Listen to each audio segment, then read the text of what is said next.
I stepped off the plane, the summer heat hitting me like a wall. Grandma's familiar perfume enveloped me as she hugged me tight. "Josh, my boy, you've grown so much," she beamed. "Hey, Grandma, thanks for letting me crash here." As we walked to her car, she nudged me. "So, any pretty girls at college?"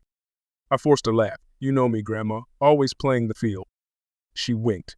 "Well, don't break too many hearts while you're here." If only she knew. The familiar tension crept back into my shoulders as we drove towards her place. I was already counting down the days until I could escape back to campus. Grandma's apartment smelled like sea salt and fresh cookies. As I unpacked, Tia burst into the room, her pink hair a whirlwind. "Josh, you made it." She grabbed me in a bear hug. I laughed genuinely this time. "Missed you too, Squirt." She punched my arm. "I'm not 10 anymore, you know." Could have fooled me, I teased, ducking as she threw a pillow at me. We fell into our old rhythm, catching up on life. Then Tia's eyes gleamed mischievously. "So, there's this beach party tonight." I hesitated. "I don't know, Tia. I'm pretty beat." "Oh, come on. It'll be fun. Maybe we'll even run into some old friends." My stomach clenched at the thought, but Tia's hopeful face wore me down. "Fine," I sighed, "but I'm not staying out late." Little did I know that party would change everything. The sun was setting as Tia and I pulled up to the beach. Music thumped in the distance, mixing with the sound of crashing waves. "Come on, Slowpoke," Tia called, already halfway to the crowd. I trailed behind scanning faces, some familiar, some new. So far, so good. "Josh? Holy shit, is that you?" A guy with a beard pulled me into a hug. I blinked. Dean?" "The one and only. Man, it's been years." We caught up over beers, the tension in my shoulders slowly easing. Maybe this wasn't so bad after all. "So, you still breaking hearts left and right," Dean winked. I forced a laugh. "You know me." Just then, I heard it. A laugh that sent chills down my spine. I turned, praying I was wrong. But there he was, ginger hair, ice blue eyes, Icarus. Our eyes locked and suddenly I was 16 again, terrified and exhilarated all at once. "Fuck," I muttered, downing my beer. This was going to be a long night. Icarus made his way over, his eyes never leaving mine. My heart raced as he stopped in front of me. "Josh," he said, his voice deeper than I remembered. "It's been a while." I swallowed hard. "Yeah, hey Icarus." An awkward silence fell between us. Dean, sensing the tension, excused himself. "When did you get back?" Icarus asked. "Today," I replied, struggling to keep my voice steady. "Didn't know you were still in town." He raised an eyebrow. "Would you have come if you'd known?" The question hit me like a punch to the gut. I looked away, unable to meet his gaze. "Look," Icarus said softly, "can we talk? Somewhere private?" Every instinct screamed at me to run, but my mouth had other ideas. "Yeah, okay, let's go." We walked away from the party, the sound of laughter fading behind us. As we reached a quiet spot, Icarus turned to me. "So," he said, "want to tell me why you've been avoiding this place for 5 years?" I took a deep breath. It was time to face the music. 5. Private conversation. The waves crashed nearby as Icarus and I stood facing each other. I shoved my hands in my pockets, fighting the urge to bolt. I wasn't avoiding anything, I lied. Just busy with college. Icarus snorted. "Bullshit. You promised you'd visit every summer, remember?" I winced. "Things change, Icarus." "Yeah, like you suddenly deciding you're straight." His voice was sharp. My head snapped up. "How did you—" "Small town, Josh, word gets around." He stepped closer. "What happened to you?" The memory of bruises and taunts flashed through my mind. I clenched my fists. "You don't know what it was like after you left," I spat. "The bullying, the beatings." "So you decided to hide who you are." Icarus's voice softened. "Josh, I don't." I cut him off. "You weren't there? You don't get to judge me." Icarus reached out, his hand brushing my arm. "I'm not judging, I'm worried about you." The gentle touch broke something inside me. Before I knew it, words were spilling out, all the fear, the pain, the loneliness of the past 5 years. When I finally fell silent, Icarus just looked at me, his eyes full of understanding. "Josh," he said quietly, "you don't have to pretend anymore. Not here, not with me." And just like that, the walls I'd built started to crumble. Icarus's words hung in the air between us. I stepped back, my mind reeling. "It's not that simple," I muttered. "Why not?" Icarus challenged. "The world's changed, Josh. It's not like it was 5 years ago." I laughed bitterly. "Maybe here, but my family, my friends at college, don't know the real you," he finished. I ran a hand through my hair, frustration building. "And what if I don't want them to? What if I'm happy like this?" Icarus raised an eyebrow. Are you? Really? The question hit home. I turned away, staring at the ocean. I don't know how to be anyone else anymore, I admitted quietly. Icarus moved beside me, his shoulder brushing mine. Maybe it's time to find out. The warmth of his body next to mine stirred something I'd long suppressed. I glanced at him, caught the longing in his eyes.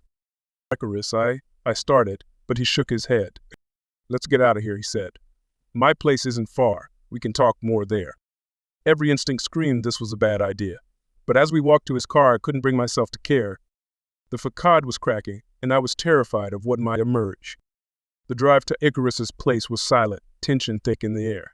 As we entered his apartment, I felt like I was crossing a point of no return. Icarus disappeared into a room, returning with a familiar bracelet. I kept this, he said softly. Thought I might see you again someday. And my fingers brushed as I took it, electricity shooting through me. Icarus, Before I could finish, his lips were on mine. 5 years of pent-up emotion exploded. I pushed him against the wall, kissing him hard. Josh, he gasped, pulling back. Are you sure? I met his gaze, seeing my own desire reflected. I've never been more sure of anything. What followed was a blur of hands, lips, and skin. We stumbled to his bedroom, clothes discarded along the way.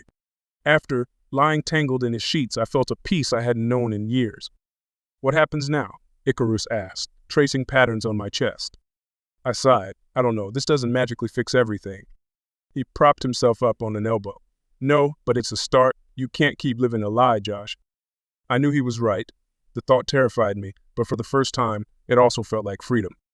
One step at a time, I said, pulling him close. As sleep claimed me, I realized I wasn't ready to let go just yet. Sunlight streamed through the window, waking me. For a moment, I panicked, not recognizing where I was. Then I felt Icarus's arm around me, and everything came rushing back. I carefully extricated myself, padding to the bathroom. Staring at my reflection, I hardly recognized myself. Gone was the mask I'd worn for years. I looked free. Hey, Icarus's voice came from behind me. You okay? I turned to face him, leaning against the sink. Yeah, I think so. It's just a lot. He nodded, understanding in his eyes. Regrets. I shook my head immediately. No, scared shitless, but no regrets. Icarus smiled, relief evident on his face. He stepped closer, his hand cupping my cheek. So what now? The question hung between us. I took a deep breath. Now, I think I need to start being honest with myself, with others. It won't be easy, he warned. I know, I said, surprising myself with my certainty. But I can't go back to pretending. I won't. Icarus kissed me softly. I'm here, whatever you need.